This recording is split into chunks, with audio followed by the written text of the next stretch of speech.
والصلاة والسلام على سيد الأنبياء والمرسلين وعلى آله وأصحابه أجمعين. أما بعد، فأعوذ بالله من الشيطان الرجيم. بسم الله الرحمن الرحيم. وأنتم الأعلون إن كنتم مؤمنين. وہ معزز تھے زمانے میں مسلمان ہو کر، وہ معزز تھے زمانے میں مسلمان ہو کر، اور ہم خوار ہوئے تاریخ قرآن ہو کر. محترم بزرگوں اور دوستو، آج میری گفتگو کا موضوع مسلمانوں کی تباہی اور اس کا علاج ہے. آئیے اس موضوع کے تحت ہم اپنے شاندار ماضی پر ایک نظر ڈال کر مستقبل کی تعمیر و ترقی کے سامان تلاش کریں. قرآن کریم میں رب ذوالجلال کا ارشاد ہے، وَأَنْتُمُ الْأَعْلَوْنَ إِن كُنتُم مُؤْمِنِينَ. تم ہی سے بلند رہو گے اگر تم مؤمن ہو. یہ ارشاد باری ہماری پوری تاریخ کا اختصار ہے اور اسی میں ہماری ترقی کا راز مضمر ہے. تاریخ کے سینکڑوں واقعات یہ بتانے کے لیے کافی ہے کہ جب بھی ہمارا رشتہ اللہ سے اس کے دین سے مضبوط رہا تو سربلندی و کامیابی ہمارے قدم چومے، اور جب کبھی اس رشتہ میں کسی قسم کی کمزوری آ جائے تو ہم عزت و رفعت کے آسمان سے ذلت و پستی غور میں جا گرے.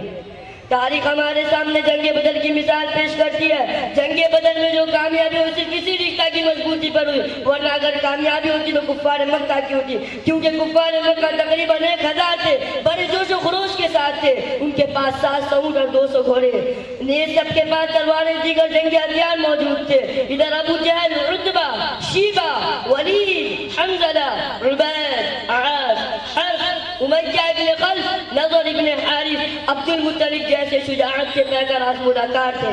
ادھر بیچارے مسلمان بے سر و سامان، کل تعداد 313 سواری کے لیے کل 2 گھوڑے اور 70 اونٹ ہے. ایک پر 3-4 آدمی سوار ہے اور بعض پیدل ہی سفر کر رہے ہیں. کسی کے پاس تلوار ہے تو نیزہ اور کمان نہیں، اور کسی کے پاس نیزہ اور کمان تلوار نہیں. محترم بزرگوں، جب مقام بدر پر پہنچتے ہیں تو دیکھتے ہیں کفار مکہ بلند مقام پر خیمہ سن ہو چکے ہیں، جہاں پانی کی بھی فراوانی ہے. بیچارے مسلمانوں کو پست اور ریتلی زمین پر خیمہ سن ہونا پڑا، ایسی جگہ پر کہ اگر کسی کو پیاس لگے تو ایک گھونٹ پانی پینے کو نہ ملے.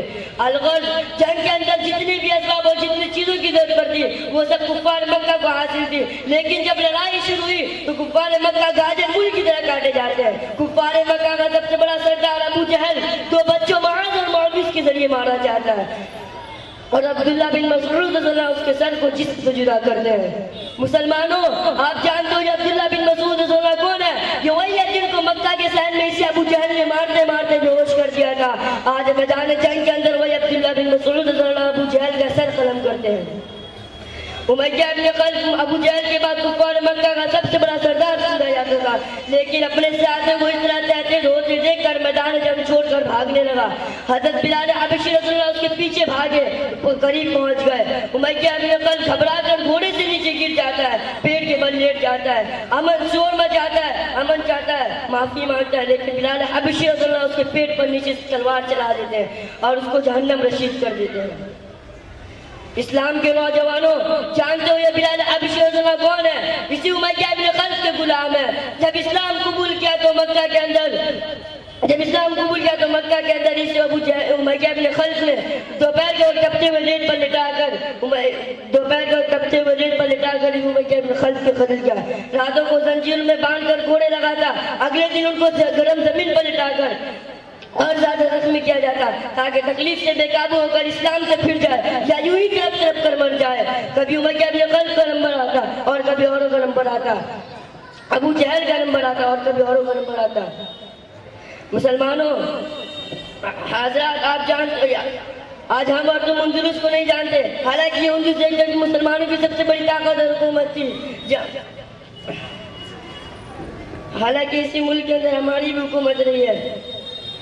بیچارے مسلمانوں کو پس پر ریتلی زمین پر خیمہ وما علینا الا البلاغ.